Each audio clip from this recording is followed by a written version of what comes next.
Takže tohle je Deadline.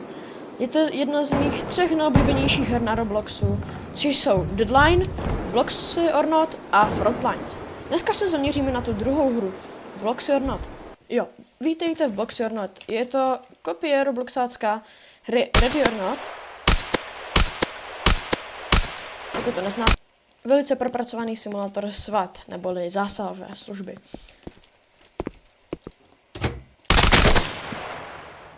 Hra je velice těžká. No, je velice těžká, ale prostě to není ono. Můžete si zapnout třeba moji oblíbenou misi, což je 5, nebo benzínka. A můžete si zahrát. Ale protože je to Roblox, chtěl by to něco ještě realističtějšího, že jo? Frontlines je za mě nejrealističtější hra na Robloxu. GG. No, ale i tak mám rád tady Bloxy or Not, což je někdy strašně nemožná hra a někdy strašně lehká hra. Spíš se přikláním k té první verzi.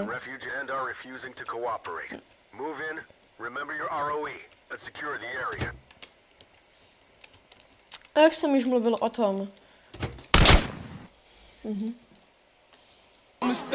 Ale jak jsem mluvil o té původní verzi Ready or Not. Jo, jasně. Remember your ROV and secure the area. Já už to nevím. Jak jsem mluvil o té původní verzi Ready or Not, tak tady máte fotku, jo. Ale co takhle se do toho přemístit? Tak jdeme na to. Wow, a jsme tady. Takže tohle je Ready or Not. Je to hra na Steamu za 49,99 euro, neboli 50 euro, neboli 1265 korun. Jo, cenu to má. A tady máme pána od Ketchupu. Všichni víme, co myslím.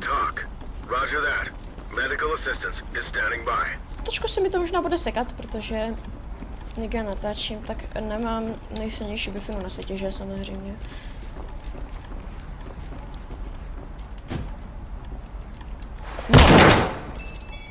Tady jsme taky v benzínce. A